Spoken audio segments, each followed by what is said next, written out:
जननी जन्म सौख्यानां वर्धनी कुल संपदां पदवी पूर्व पुण्यानां लिख्यते जन्म पत्रिका गजाननं भूतगणादि सेविदं कवित्त जम्बो फलसार पक्षिदं उमासुदं शोक विनाश कारणं नमामि विघ्नेश्वर पादपङ्कजम् आदित्याय च सोमाय मंगलाय बुधाय च गुरु शुक्र शनिभ्यश्च राघवे केतवे நமஹ. உலகெங்கும் வாழக்கூடிய நெக்ஸ்ட் ஜென் நேயர்கள் அனைவருக்கும் வணக்கம். என்னுடைய ஆசீர்வாதங்கள். எல்லாரும் எப்படி இருக்கீங்க? நலமா இருப்பீங்கன்னு நம்புறேன். இன்றைய தினம் நாம் பார்க்கக்கூடியது ஆனி மாத ராசி பலன்கள். சூரிய பகவான் ஒரு ராசியிலிருந்து இன்னொரு ராசிக்கு செல்லக்கூடியது. அதாவது சித்திரை, வைகாசி, ஆனி, ஆடி, மேஷம், ரிஷபம், மிதுனம், கடகம். இப்ப மிதுன ராசிக்கு சூரியன் வரக்கூடியது அப்படின்னு சொல்லும் பொழுது ஆனி மாதம். ஸோ அந்த சூரியனை பேஸ் பண்ணி இப்போ இந்த ஆனி மாத ராசி பலன்கள்லாம் எப்படி இருக்கும், மற்ற கிரக அமைப்புகள்லாம் எப்படி இருக்கு. ஸோ இந்த ஆனி மாதத்துல 12 ராசிகளுக்கு என்னென்ன பிளஸ் என்னென்ன மைனஸ் எப்படி இருக்கும், என்ன பண்ணணும் அப்படிங்கிறத நம்ம பார்க்க போறோம். ஆனி மாதம் அப்படின்னு சொன்னாலே ஆனி திருமஞ்சனம், ஆனி மாதம் விசேஷமான மாதம். என்ன வீடு குடி போக மாட்டாங்க. ஆனி மாதம் பங்குனி மாதம்ல வீடு குடி போக மாட்டாங்க. சில இடங்களில் திருமணம் பண்ணுவாங்க, சில இடத்துல பண்ண மாட்டாங்க. விஷயம் தெரிந்தவங்களும் சில பேர் திருமணம் செய்ய மாட்டாங்க. ஆனி ஆடியெல்லாம் கிடையாது, ஆவணி மாதம் தான் அதோட. அப்படி இருக்கக்கூடிய காலகட்டத்தில் இந்த ஆனி மாத ராசி பலன்கள் யார் யாருக்கெல்லாம் நல்ல சிறப்பாக இருக்கு, யார் யாரெல்லாம் எச்சரிக்கையாக இருக்கணும் அது அப்படிங்கிறத நம்ம பார்க்க போகிறோம். ஏன்னா நம்ம வாழறது பார்த்தீங்கன்னா ஒரு கொடிய உலகத்தில் நம்ம வாழ்ந்துட்டு இருக்கோம். கொரோனாவை விட ஒரு கொடிய உலகத்தில் நம்ம வாழ்ந்துட்டு இருக்கோம். உண்டா இல்லையா அப்படிங்கிறது உங்க மனசாட்சிக்கு நல்லா தெரியும். இந்த கொடிய உலகத்துல ஒவ்வொருத்தரும் ஒவ்வொரு டைப், ஒவ்வொருத்தரும் ஒவ்வொரு விஷயம், ஒவ்வொருத்தரும் ஒவ்வொரு இது. இன்னைக்கு நல்லா பேசுவான், நாளைக்கு சரியா பேச மாட்டான், இன்னைக்கு பிரச்சனை பண்ணுவான், நாளைக்கு ஏதாவது ஒரு பிரச்சனை பண்ணுவான். இந்த உலகத்து சில பேருக்கெல்லாம் எப்படி தெரியுமா இருக்கும், எப்படா இந்த உலகத்தை விட்டு நம்ம எல்லா கடமைகள்லாம் முடிச்சுட்டு எப்படா போய் சேருவோம் அப்படிங்கிற அளவுக்கு வெறுத்து போயிருக்காங்க சில பேர்லாம். என்ன அந்த அளவுக்கு ஒரு கொடிய உலகத்துல நம்ம வாழ்ந்துட்டு இருக்கிறது தான் நிதர்சனமான உண்மை. இதுல தான் தெய்வங்களும் இருக்கு, இதுலதான் எல்லா நல்லது கெட்டதும் இருக்கு. இது எல்லாம் சமாளிச்சு போறவன் தான் மனிதன். அதனாலதான் ஆதி காலத்திலிருந்து இன்றைய தொன்று தொட்டு வரையில பஞ்சாங்கம், திதி வார நட்சத்திர யோகஸ்ட கரணம் செய்வ அப்படின்னு சொல்லும்போது அந்த காலத்துல இருந்து இந்த காலம் வரைக்கும் ஒரு பஞ்சாங்கம் பார்த்து ஒரு நடவு பண்றதுல இருந்து, ஒரு பஞ்சாங்கம் பார்த்து ஒவ்வொரு விஷயங்கள் செய்யறதுல இருந்து எல்லாமே பண்ணிட்டு இருந்தாங்க. அப்ப இந்த தமிழ் மாத ஆணி மாத பலன்கள் அப்படின்னு சொல்லும்போது இந்த 12 ராசி, மேஷ ராசியிலிருந்து மீன ராசி வரைக்கும் எப்படி இருக்கும், என்னென்னலாம் செய்தால் நம்ம வாழ்க்கைக்கு சிறப்பு அப்படிங்கிறத நம்ம பார்க்க போறோம். என்னென்னலாம் பிளஸ் மைனஸ்ங்கிறத நம்ம பார்க்க போறோம். வாங்க வீடியோக்குள்ள போவோம். கடைசி வரைக்கும் ஸ்கிப் பண்ணாம பாருங்க. கடகராசி நேயர்களே, கடகராசிக்கு எப்படி இருக்கு ஆனி மாத ராசி பலன்கள் அப்படின்னு எடுத்துக்கும் பொழுது ஆயில்ய நட்சத்திரம் கடகராசி, பூச நட்சத்திரம் கடகராசி, புனர்பூச நட்சத்திரம் கடகராசி. வேலையில இருப்பவர்களுக்கு இப்ப கடகராசிக்கு குரு உச்சம், கண்டக சனி, அஷ்டம சனி எல்லாம் தாண்டி இப்போ ஓரளவுக்கு சில சனி கிரக பார்வைகள் சில விஷயங்கள்லாம் அப்படியே இருந்தா கூட மனசுல ஏதோ ஒரு குறை மனசுல இருந்துட்டே இருக்கு. செய்யறதெல்லாம் கரெக்டா இருக்கா, சரியா வருதா, ஏதோ ஒரு முன்ன மனசுல தட்டின்ண்டே இருக்கு. செய்யறது கரெக்டா இருக்கா, எங்கேயோ ப்ராப்ளம் வருமோ அப்படிங்கிற மாதிரியான சில சூழ்நிலைகள் இருக்கு. வேலை விஷயத்துல ஏதாவது பிரச்சனை வருமோ, ஏதாவது கரெக்டா இருக்குமா அப்படிங்கிற மாதிரி சில விஷயங்கள் இருக்கும். கரெக்டான அங்கீகாரம் கிடைக்குமா, நம்ம செய்யற விஷயங்கள்லாம் இப்ப சரியா இருக்கா அப்படிங்கிற மாதிரி உங்க மனசுக்குள்ளேயே நிறைய கேள்விகள் நிறைய வந்துட்டே இருக்கு. ஆனா நீங்க வேலை செய்யற இடத்துல மேலதிகாரிகளின் நம்பிக்கையை பெறுவீர்கள்.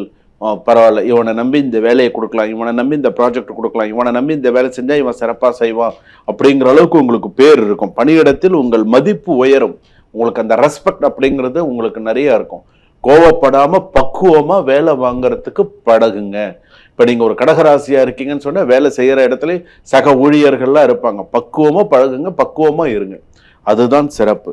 வியாபாரத்தில் புதிய தொடர்புகள் உருவாகும். ஹோட்டல், பல் மருத்துவம், கட்டுமான தொழில் போன்ற தொழில இருப்பவர்களுக்கெல்லாம் நல்ல லாபம் கிடைக்கக்கூடிய சூழ்நிலைகள் உண்டு. உணவு சம்பந்தப்பட்ட விஷயங்கள்ல நிறைய லாபம் கிடைக்கக்கூடிய சூழ்நிலைகள் உண்டு. ஜூலை மாதம் முதல் வாரத்தில் பெரிய ஒப்பந்தம் கிடைக்கக்கூடிய வாய்ப்பு உண்டு.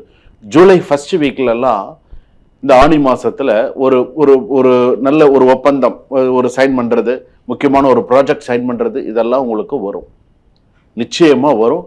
நீங்க பயன்படுத்திப்பீங்க, நல்லா வருவீங்க. வருமானம் அதிகரிக்கும், எதிர்பாராத வருமானம் சில விஷயங்கள்லாம் வரும். தங்கம், நிலம் போன்ற முதலீடுகள் குறித்து சிந்திக்கலாம். கோல்டில் இன்வெஸ்ட் பண்ணலாமா, இல்லை வேற ஏதாவது லேண்டில் ஏதாவது கொஞ்சம் பார்க்கலாமா, இன்வெஸ்ட் பண்ணி கொஞ்சம் ஏதாவது பார்க்கலாமா அப்படிங்கிற மாதிரியான எண்ணங்கள் நிறைய வரத்துக்கான வாய்ப்புகள் உண்டு. குடும்பத்தில் மகிழ்ச்சி அதிகரிக்கும். தாயார் மூலம் நல்ல செய்தி வரும். அம்மா அம்மா அம்மா வர்க்கத்தின் மூலமாக நல்ல செய்திகள் வரத்துக்கான வாய்ப்புகள் வரும். குடும்பத்தில் இருந்த சிறிய பிரச்சனைகள் முடிவுக்கு வரும். ஸோ குழந்தை இல்லாதவர்களுக்கு குழந்தை பாக்கியம், அதே போல் திருமணம் ஆகாதவர்களுக்கு திருமண பேச்சுவார்த்தை நடக்கக்கூடிய சூழ்நிலைகள், அது விஷயமா நிறைய நல்ல வார்த்தைகள் நல்ல விஷயங்களா நடக்கும். மாணவர்களுக்கு நினைவாற்றல் அதிகம் பெருக வேண்டும். ஸோ அதுக்காக லக்ஷ்மி ஹயக்ரீவர் வழிபாடெல்லாம் பண்ணுங்க.